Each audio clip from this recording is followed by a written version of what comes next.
I could have done better.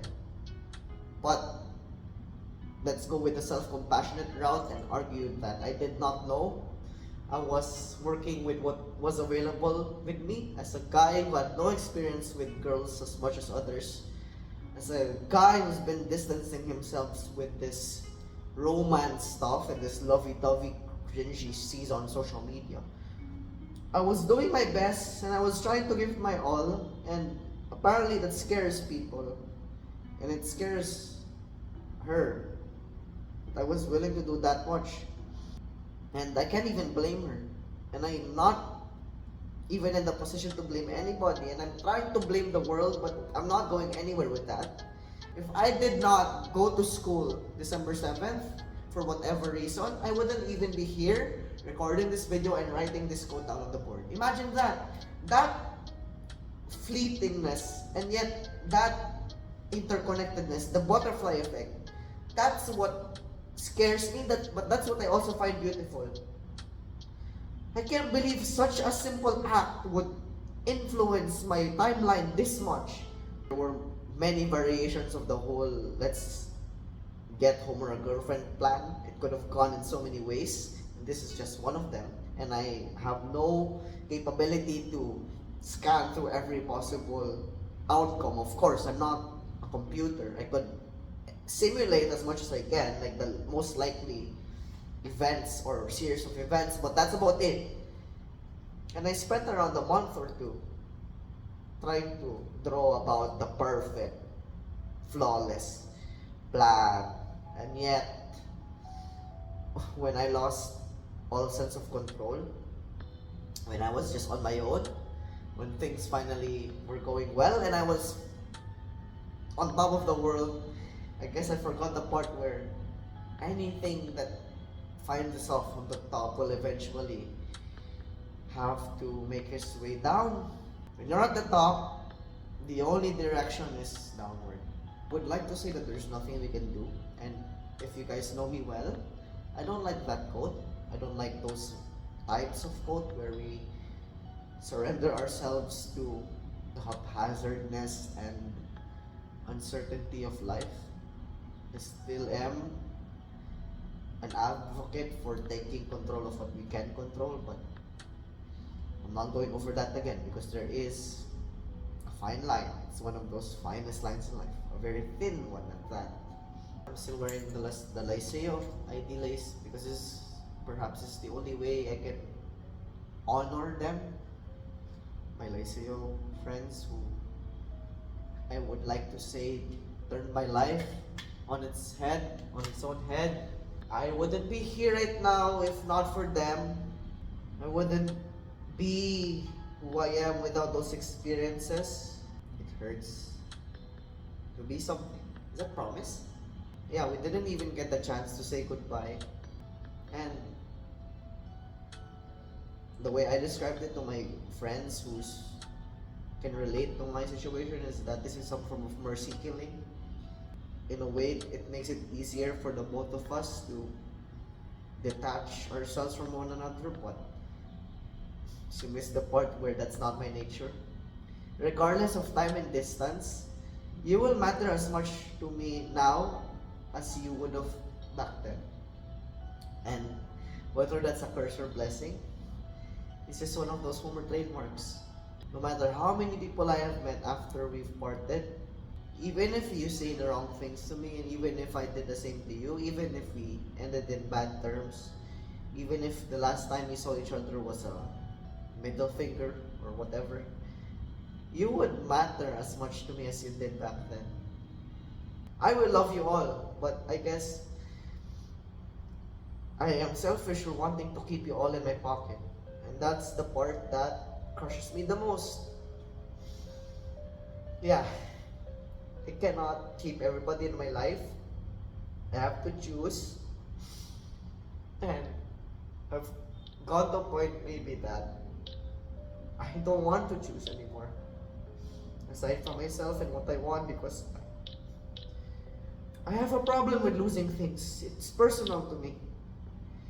I don't know why I turned out to be like this. There's clearly something wrong with me, and that's not a self-deprecating statement, but an observation, and I have to do something about it.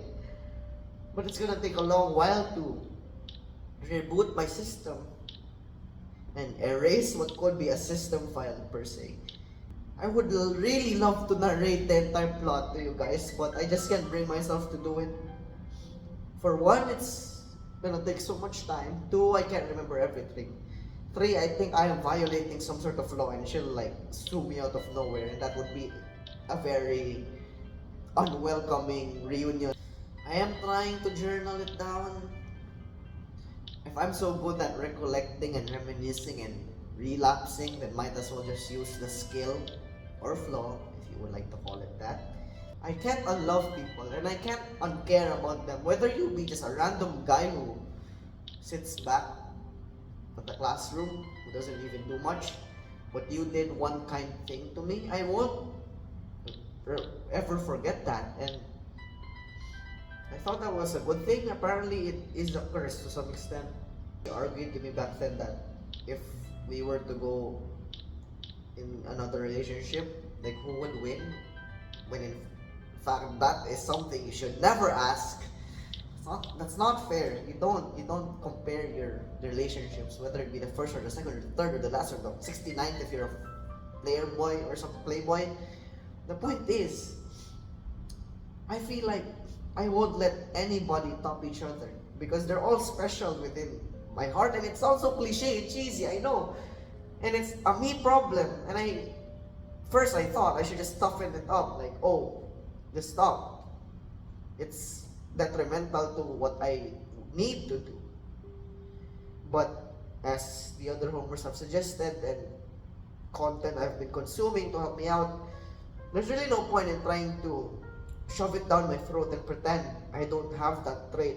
I've said it to her back then when we were at the brink of breakup, and I told her that I'm proud to have been her first boyfriend, and more than that, I am so happy for her to have been my very first. Like, it's a huge honor, and I take lots of pride into that. Oh shit! I told her that no matter how we ended up or like how things would turn out, no hint of regret, no. And I'm seeing that through, you know. I'm happy. I'm happy she found my thoughts to be interesting, to my mind to be very profound, and I can't believe it's been a year, you know, like tomorrow would mark the first year anniversary wherein I felt the best feelings in my life and I felt the most alive. December 8th, 2023, I went out shopping with friends, something I would never ever do. I just stay at home, that's not me. And yet, immediately after a day, I found something worth fighting for, even though yes, it was half-hearted at the time. For it to change me that much in the span of a night, it's scary, but it's beautiful. From the start is playing right now.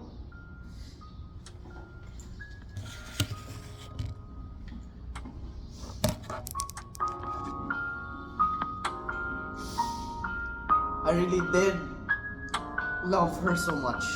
I need to stop pretending I didn't and I don't. And I loved her from the start, and a lot of things happened.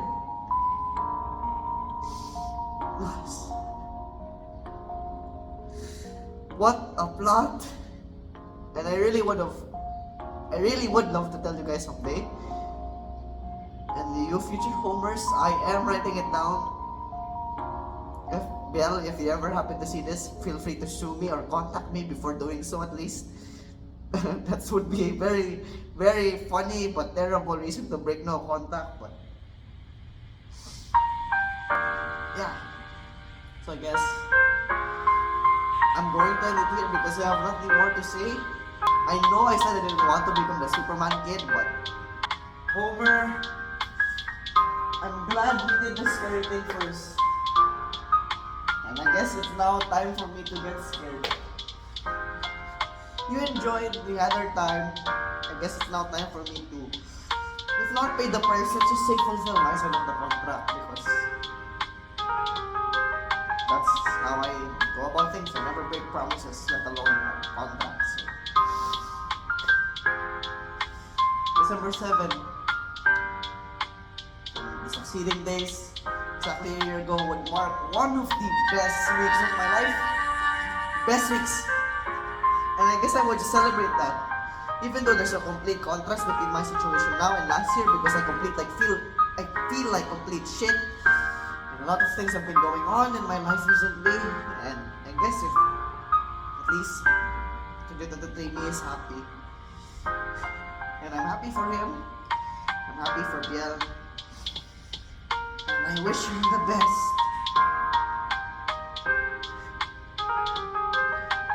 I don't know if you guys would want to watch this. Peace. Don't die, beautiful people. Live long life.